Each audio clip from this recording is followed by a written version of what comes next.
The Green Bay Packers did make the playoffs this season, but this season was just an anomaly for the Green Bay Packers. Aaron Rodgers going down with the broken collarbone was the season breaker for the Packers. They struggled to win games without him. And if anything showed in the games the Packers played without Aaron Rodgers, it shows that they might have not actually been prepared for playing without Aaron Rodgers. Have they prepared for the post Aaron Rodgers era? It didn't look like it.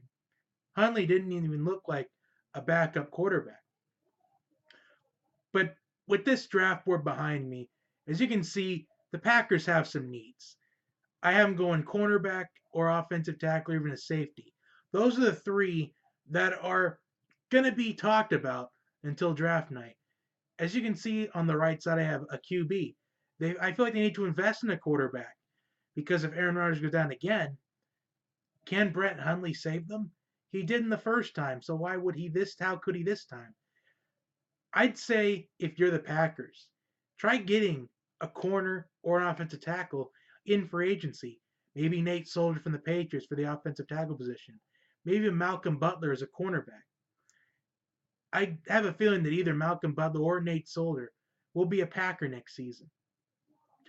So whether or not they can sign one or even both of them, maybe they could end up going safety. Maybe they can steal Derwin James at 14 if he's still available. But whether or not who they pick up between the cornerback, offensive tackle, or a safety, those are their top three needs in my opinion. Maybe in round 2 or 3, if a Luke Falk or a Riley Ferguson is available in the second or third round, they might take a chance on him because I don't think this Packers front office and the coaching staff has prepared for life after Aaron Rodgers. Because Aaron Rodgers is the heart and soul of the franchise. All of the Packers cards in the franchise are in the Aaron Rodgers basket. All the cards are in that Aaron Rodgers deck. So if the Packers want to be a franchise of the future, if they want to be dominant after Aaron Rodgers, they got to find a quarterback in round 2 or 3. As far as corners, if they can't sign someone like Malcolm Butler, I have a feeling Malcolm Butler will be a number 1 target for a lot of teams. I think if the Packers offered something to Malcolm Butler, he might take it. I think Malcolm Butler could either be a Packer or a Saint, but this is another day.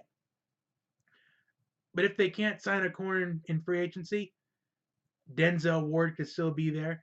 Josh Jackson can still be there. And Minkah Fitzpatrick should be taken by number 14.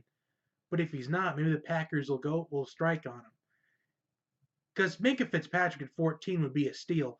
But I think Fitzpatrick's going in the top 5, maybe even top 10 at the very worst. So if the Packers can still have Denzel Ward or Josh Jackson available to them, I think the Packers will strike. Offensive tackle. There are some solid offensive tackles around this pick number 14 range. Is it truly for Orlando Brown of Oklahoma? Orlando Brown will be mentioned in this top 20 by the time we get to draft night. And a safety, is Derwin James going to be available at 14? Because Derwin James may be taken within the first dozen picks. So could the Packers trade up to maybe number 12 to get someone like Derwin James?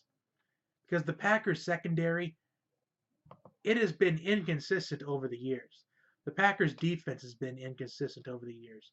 In fact, the Packers live and die off of Aaron Rodgers. And when Aaron Rodgers retires, where will the Packers go from here? So the pick at number 14 of the Packers will either be a corner or an offensive tackle.